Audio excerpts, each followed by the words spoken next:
Hello, guys. Nice to see you. Good afternoon. Mhm.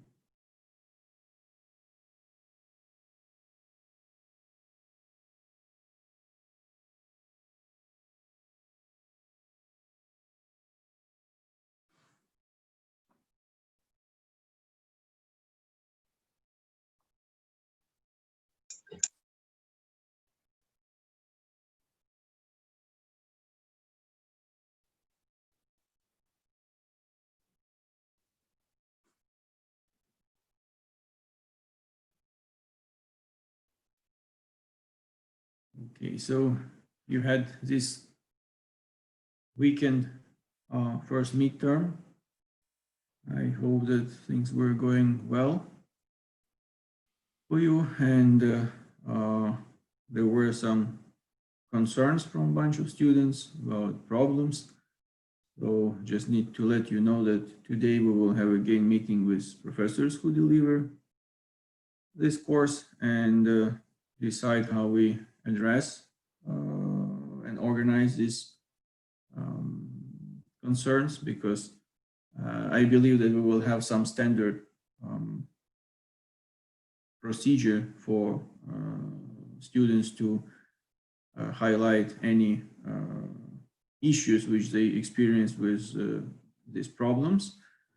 If, for instance, you believe that the problem was not correct and your answer was right and the answer provided by Long Kappa was wrong, then I guess you will we will write you a letter which procedure to follow, how to complain on this, and then during the semester it will not be done immediately, but during the semester we will have meetings with professors and try to address all these issues.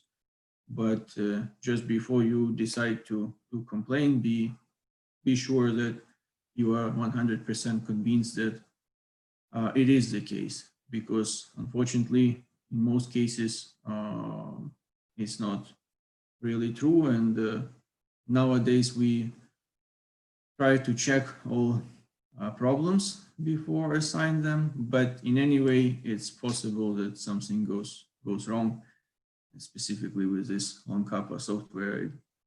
It works quite well, but not perfectly, unfortunately. So definitely there is small chance that there will be some issues. So if you experience any of them, I guess after maybe tomorrow, I will send you all students email with some instructions how to address some problems with Long Kappa solutions, which you believe are not correct. So again, keep in mind, please, that complaints regarding syntaxes and like I forgot to put dot instead of comma or something like that, this is not an option to be considered, because there are instructions how to deal with Long Kappa. So everyone has to follow these instructions. And if you didn't manage in this particular problem, that is your fault. So next time you will try to follow the instructions. We are nowadays under these conditions when,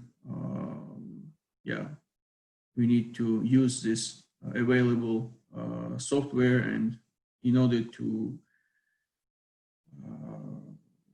make your answer accepted, it should be provided in the appropriate format.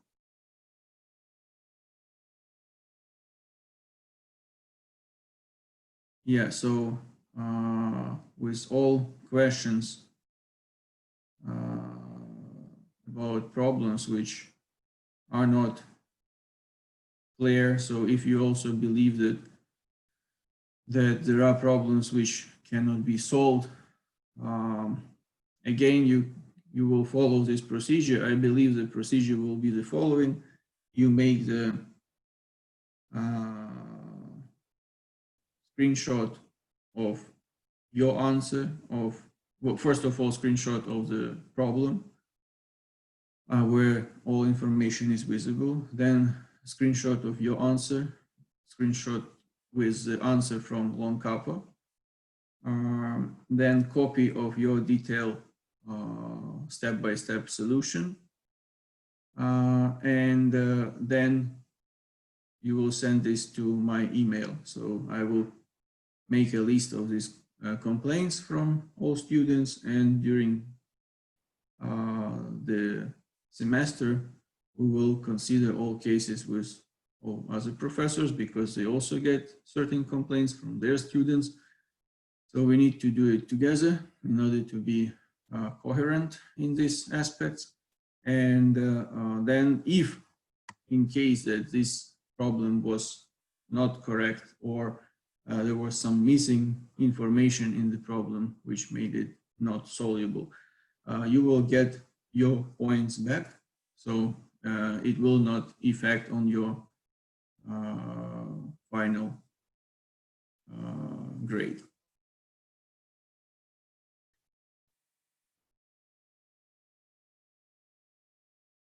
Yeah, so see, I checked my email and Moodle. Yes, I saw that you have some complaints, and you are not alone.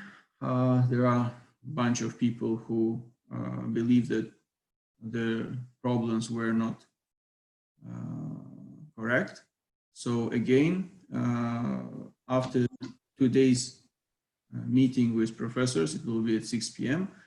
We will send you email with detailed description of the procedure, how you have to address these issues and describe them, send all information necessary to us, and then we will take this into account. So don't worry if there were wrong problems. You will not lose your points on that. Can I ask a question? Yes. For example, in one task I have an answer 2.44, but the correct answer it shows 2.40. But I calculated it by engineer calculator and I didn't change anything. So Yeah, I mean, you can complain on this solution. What we will check if it's within the range. So apparently it was not in the range of the allowed accuracy for the problem. So we will double check if it's true that the right solution is 2.4. I guess we will add you a point for this problem. But if not, then we so can. where I should write or what Yeah, should I do? you can try. I will send email maybe today in the evening or tomorrow with detailed description how you should address these issues. Okay, thank you. Yeah, you're welcome. Sorry. Yes. How we should write about angles like dec or degree or symbol of degree? I didn't understand that one. Yeah, so it's DEG, D-E-G. Okay, because I lose 2 or 3 points because of that. But again, please read the instructions for long kappa syntaxes. There are instructions for this provided information in the and links in the manual document, which was shared at the beginning of the course. And there is, along with information of like contact information of long kappa administrator, there are links which you can use to get all information about correct syntaxes in long kappa. So I strongly recommend you to do that, because otherwise on such not serious mistakes, you will continue losing points, which yeah, you can avoid this problem. Just need to be well aware of the syntaxes rules for this long kappa. Excuse me, Professor, one quick question. Yes. As we discussed previous week about the off-topic questions related to momentum, harmonic motion, and conservation of energy in previous week's assignment. Yeah. So there are some some problems with some issues with the problem that you believe they are not correct, or they're just going ahead of the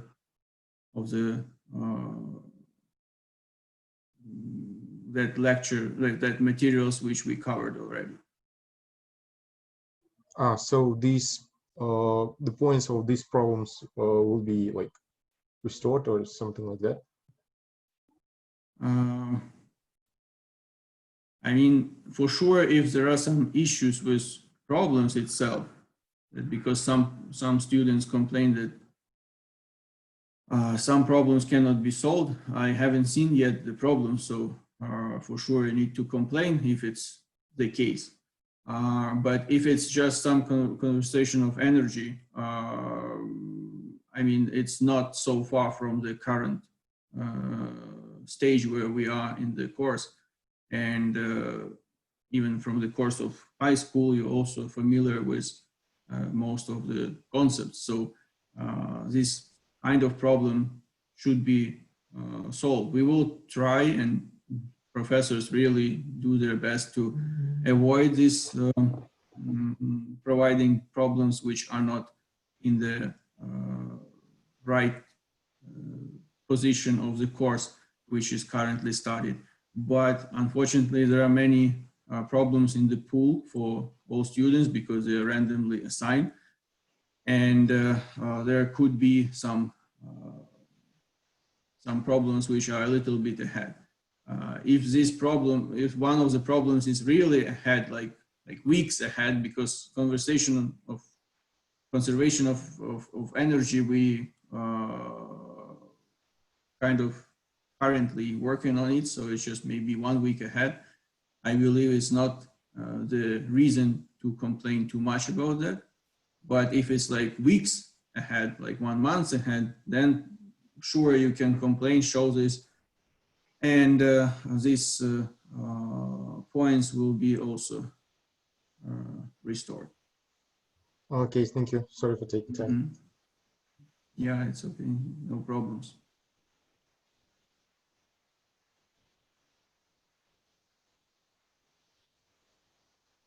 Yeah, there is a question about wrong units, like meters per second or kilometer per hour. Yeah, units should be correct. So that's why you need to be careful with units. It's actually one of the major source for mistakes, because if you don't eventually write the answer in right units, it is a mistake. So even if you did all calculations correct.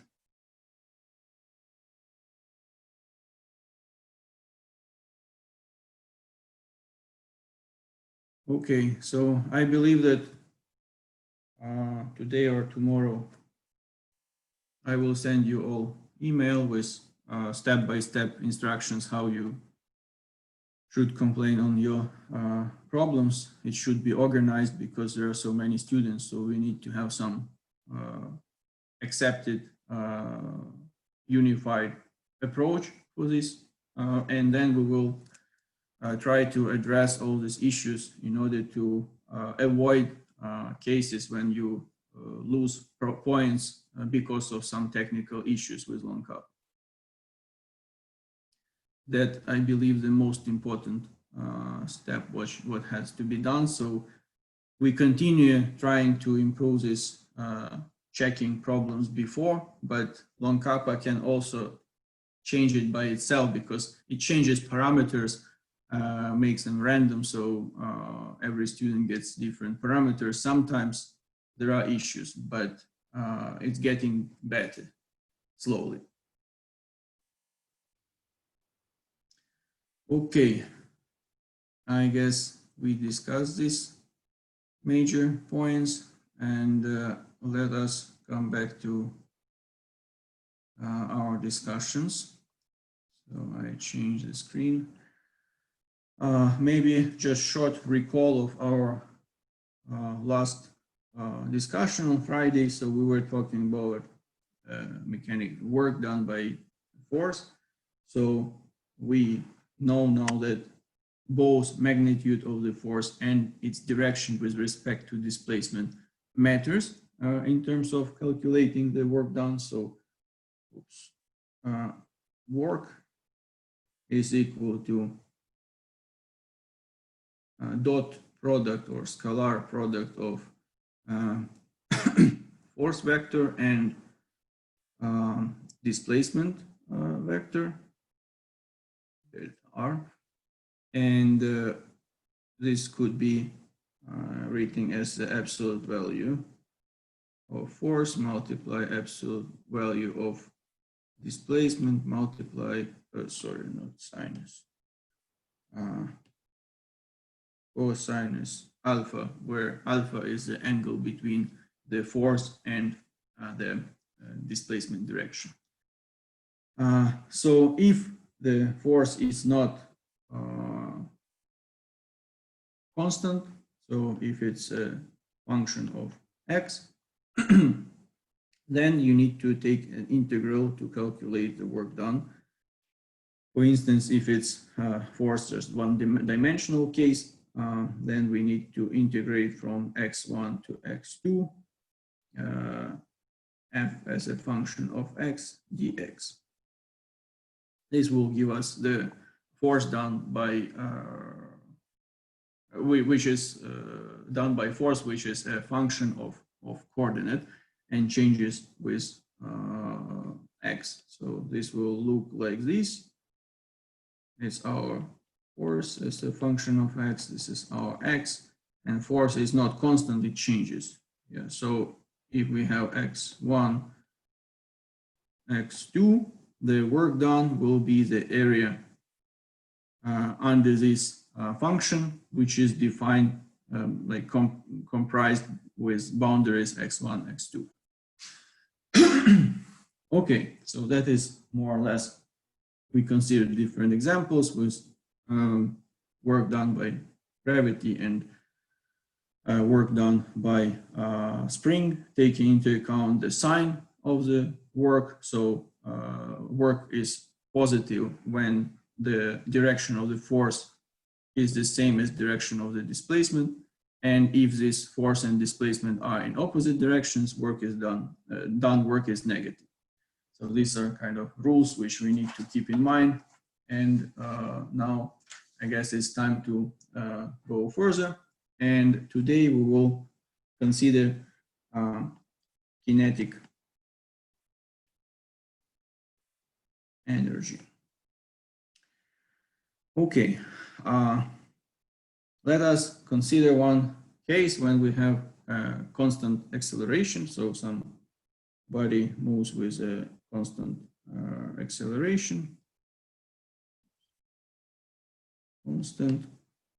And if you remember, on one of our first discussions, we derived this equation which relates velocity, like final velocity v square, with some initial velocity. Let's call, maybe to be consistent here, let's call final velocity v2 square equal to v1 square plus 2 a delta x, like displacement. So we derive this equation. If you forgot, it's like one of the equations which you actually need to remember. It's how we can relate the change in velocity with change in coordinate x at a constant acceleration. So we have this equation, and what we can do now, we can use the second Newton's law, which tells us that F is equal to the product of mass and acceleration, and express acceleration from here. A is equal to F divided by M, and substitute it in this equation. So if we have a constant acceleration, means definitely we have a constant force, because mass is considered constant in this case. So let us rewrite this equation. So it will be V2 square equal to V1 square plus 2F delta X divided by M. Okay, so this is the equation we got. And now let us move the velocity to the left and then multiply by M and divide by 2. So it will be mv2 square divided by 2 minus mv1 square divided by 2 equal to F delta X. Okay, so from what we already know, the right side of this equation, it's work done. So it's product of force and displacement. So this is our work. And we see that this work is equal to difference of mv square divided by 2, like final and initial velocity. And we can write that this is equal to K2, this is equal to K1. And finally, we get delta K is equal to K2 minus K1, and this is equal to work. So this is kinetic energy work theorem, and what it tells that if in some system some work is done on this system and there is no other change than a change in velocity, then the change in kinetic energy, which is K, so kinetic energy K equal to mv squared divided by 2. So the change in kinetic energy will be equal to the work done on this system. If nothing else is changing, so the result of acting with this force, result of this work done by this force is only in change in velocity. Then change in kinetic energy is equal to change in work, and the units of kinetic energy is the same as units for work as joule. And this is Newton multiply meter. Okay, so this is how we introduce the kinetic energy in our discussion. And now let us consider next type of energy, because not always work done to the system causes a change in velocity. There is another form of energy which should be discussed, and this is potential energy.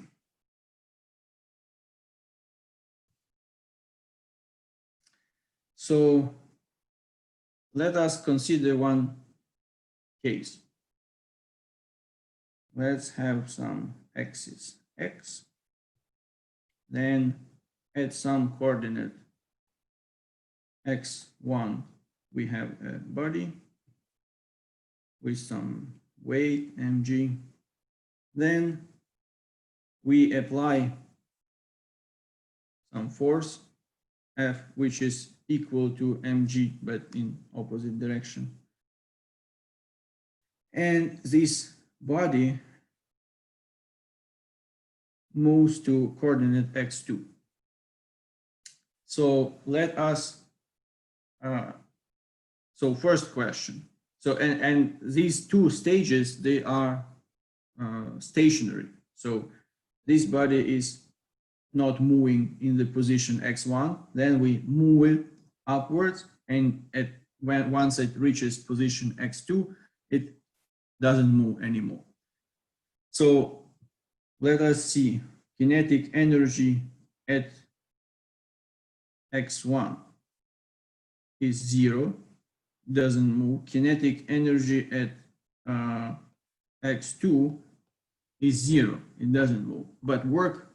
So there is no gain in kinetic, neither gain nor loss in kinetic energy, no change. Delta A is equal to 0, but the work is done by force F to pick it up. So definitely this work, which was done, is transformed in another form of energy than kinetic energy, and this is potential energy. So let us calculate the work which is done by force F. So it's external force which applied to the body and pulls it upwards. So this work is done to the integral from x1 to x2 f multiply f dx. And in this particular case, let us assume for convenience that x1 is equal to 0. So we have starting point at x equal to 0. Then we have 0 and x2 equal to just x. So obviously if we have 0, then position along the axis x, which is just coordinate x, will show how much we move this body. So it will be x and then mg. So here is negative, weight is negative, then force is positive. Dx. So mg is a constant, and we get mg from 0 to x. Sorry, I missed the x. mgx from 0 to x, and this will be mgx. And if we take the difference between these two points, it will be h, like some height to which we increase it, then it's equal to mgh. So this is work done by external force F to move this body, and this is equal to the change in to the potential energy which we gained, which this body gained because of this work done by external force. It will be U at minus x, or at this height h, because it will depend, the potential energy depends on the coordinate. So oops, sorry, why not minus?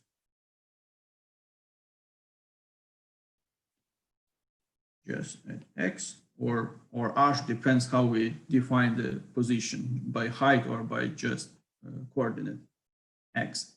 So this is the definition of potential energy. So this work can be transformed not only in kinetic energy, but also can be transformed in potential energy. And now, if, for instance, we move this body upwards, so it stays stationary at the height h, and then we let this body to fall down to its initial position, then the velocity of what will be the velocity of this body at the x equals 0. So what will happen if we don't consider any friction, any loss, dissipation of energy? Our potential energy should be transformed into kinetic energy. And in this case, U, potential energy, should be equal to K, but U at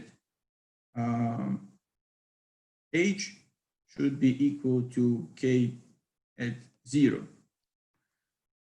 And we can write mgh is equal to mv squared divided by 2. So cancel this m and get v as a square root of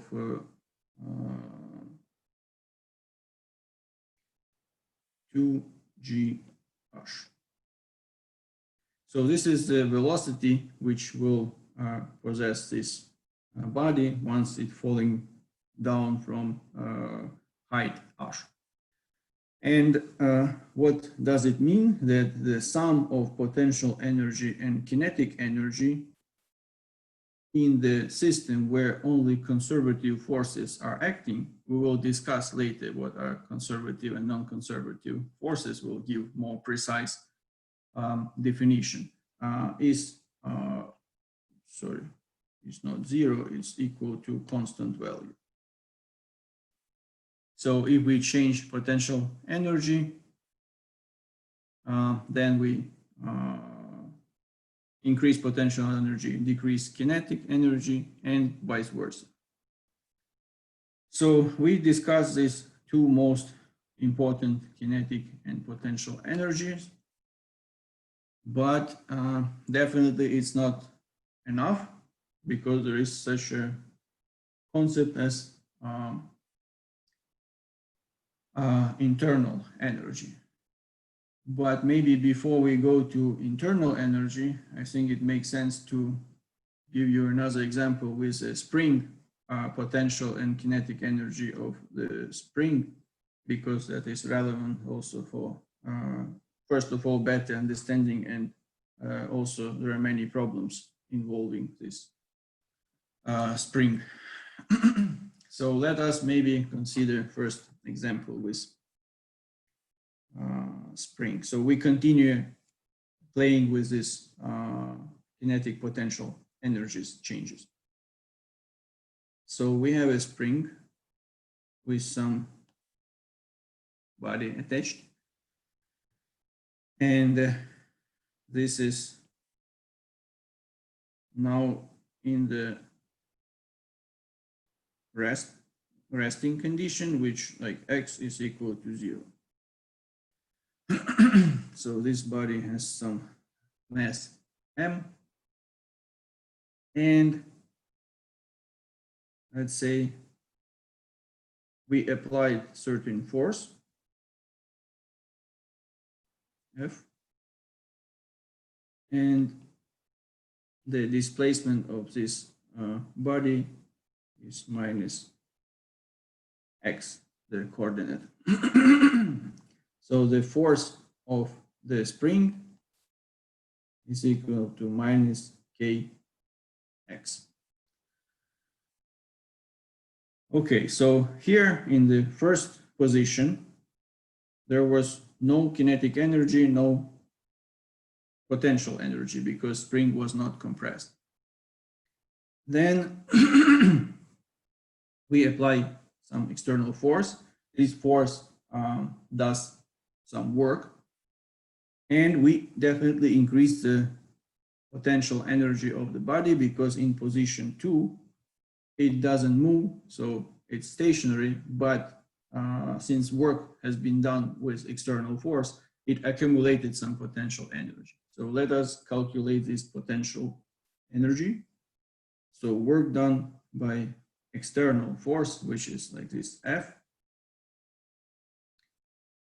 is equal the integral from 0 to minus x, k x dx. So here I don't put minus because minus is for force, which is spring force, minus kx. And force, which is external force applied to the body and which we are interested in work done by it, is equal to kx. It's in the opposite direction.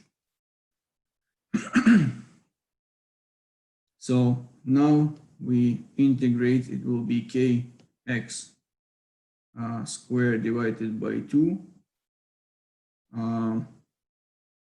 from 0 to minus x. And this will be equal to kx squared divided by 2. So this is equal to the potential energy of this system at coordinate minus x. Okay, so we calculated the potential energy. So potential energy of the spring proportional to the displacement in the second power. And now we want to get the velocity in position 3. We let this spring to expand, relieve the exerted force, let this spring to expand, and definitely this body will gain some velocity. So we are interested what is the velocity value when it reaches its original position at x equal 0. So obviously the gain potential energy will be transformed in kinetic energy, and we can write kx squared divided by 2 equal to mv squared divided by 2. So from here, 2 and 2 we cancel out, and write that v is equal to square root of kx squared divided by m. So this is a way how you apply these concepts of kinetic and potential energy to calculate the velocity here at x equal to 0, because imagine if you would like to solve this problem in another way by applying second law of motion, then you would need to know, so you know initial conditions like force of the spring at coordinate minus x, then you get acceleration. But then when you go to minus x plus delta x, this force will change because it depends on position, and acceleration will change, and you will get some constantly changing force and acceleration, which should be taken into account along all this travel from minus x to x equals 0. But instead of doing all these steps, we can apply the conservation of energy, and based on the concepts of potential and kinetic energy, calculate which velocity it will gain at initial position. So this is very convenient and used very often in solving different types of problems. So now we can go to the next concept, which is internal energy. So let us consider some plane, and there is some body on this plane. So by some external force, we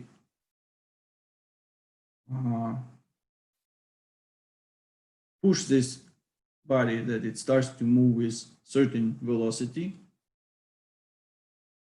moves along this plane, and because of friction between the body and the plane, at some distance it stops. So velocity is equal to 0. So what happens? K1 is equal mv squared divided by 2. K2 is equal to 0. Delta K is equal to mv squared divided by 2. But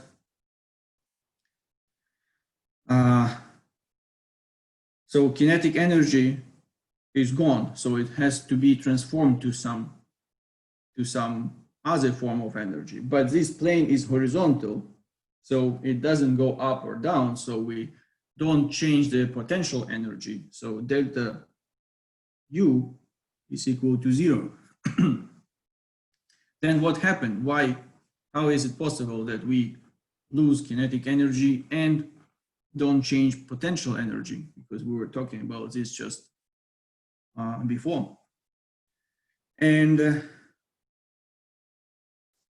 this is what happens when we deal with friction. So since this body was moving, so it was some kinetic friction force. Oh, so it's K, Fk, was acting on this body, which was equal to mu K.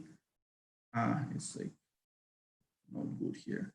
So F K is equal to mu K multiply N, which is reaction of the plane, equal to mg to the weight of the body, since the plane is horizontal and there is no angle. And this force is always directed in opposite direction to the velocity.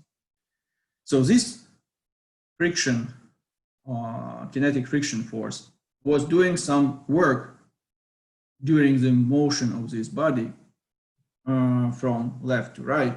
And because of this work done, kinetic energy was dissipated. But the question is, where is this force, where is this energy? We have some energy, it doesn't come and doesn't go anywhere. So this energy should be transformed in another form of energy. If it's not transformed in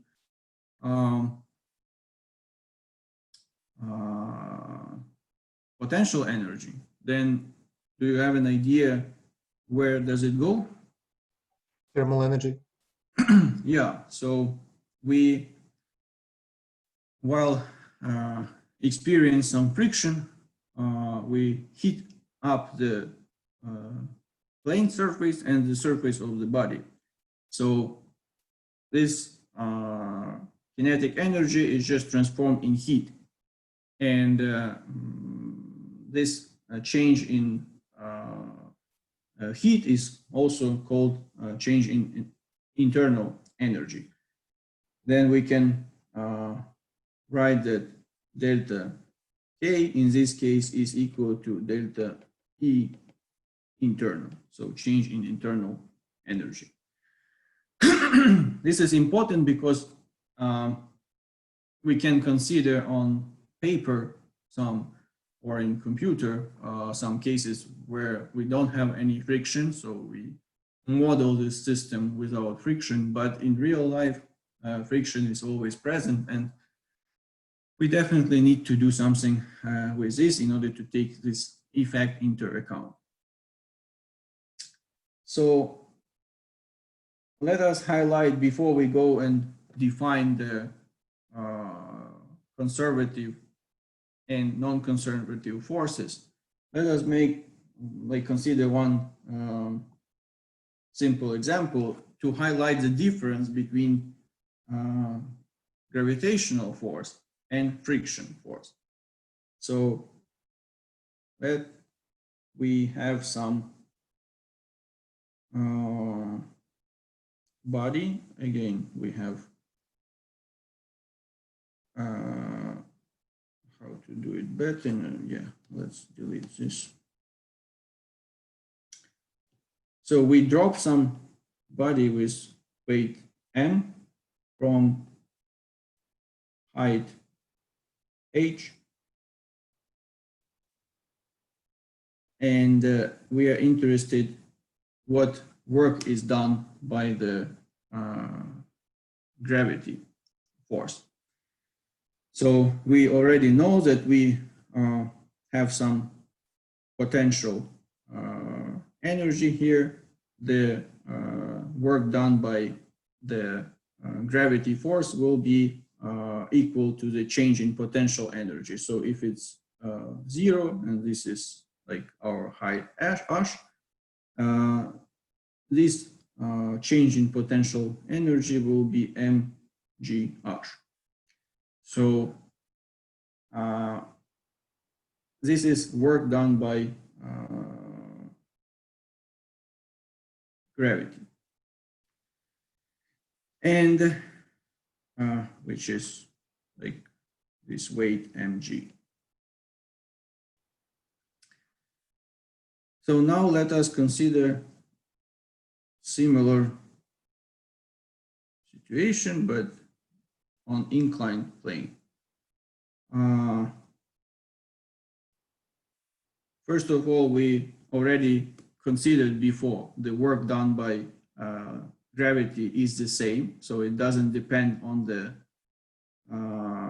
angle alpha.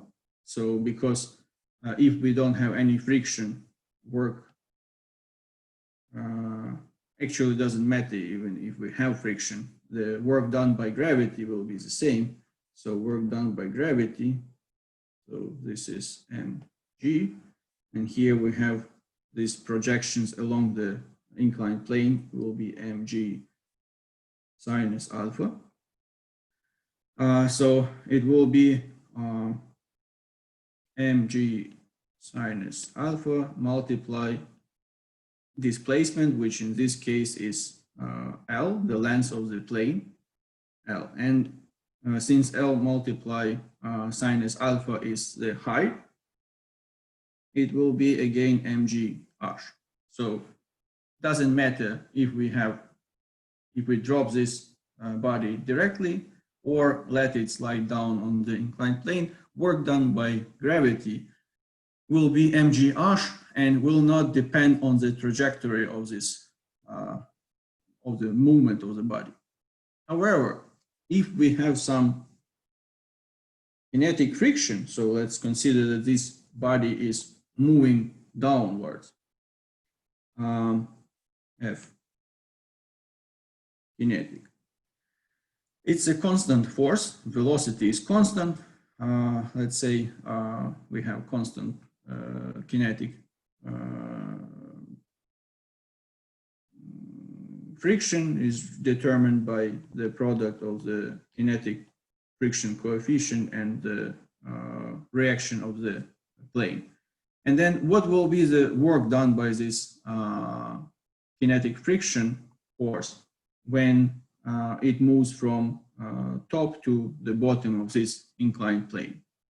Obviously, it is a product of the force, so work done by friction force will be the product of the force to the displacement.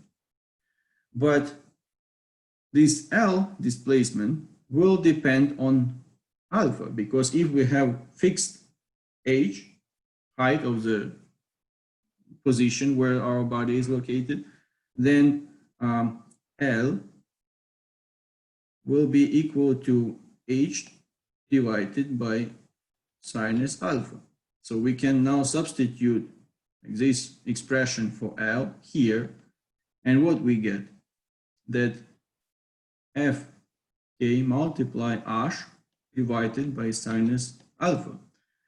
So it means that work done by friction force as opposite to the work done by gravity force will depend on the trajectory, because if we increase our alpha, so it becomes steeper. Sinus alpha will be larger, and work done by gravity, by friction force will be smaller. But if we decrease alpha, so sinus alpha will be smaller, and work done by friction force will be larger. So this is the fundamental difference you need to remember between gravity force, which is potential force because it's defined by the potential of strength of the gravitational field, and friction force. In case of gravity, it doesn't depend on the trajectory. Its change is defined only by change of the height of the position. But in terms of friction force, it will depend on the trajectory of your body. In this case, when we have inclined plane, it's obviously seen on, because it depends on the sinus alpha. So it will change with the level of leaning of the plane. So with this, I guess we finish for today. And next lesson, we will start for like more clear definition of conservative and non-conservative force. So I believe you already understand that gravitational force is conservative and friction force is not non-conservative force. But we will give more clear definition of these forces and yeah, move forward. Good, thank you very much for attention. Have a good evening, and by tomorrow, I guess I will send you email where we'll highlight how you can properly complain on long kappa problems. Good, have a good evening. Bye. Thank you. Goodbye.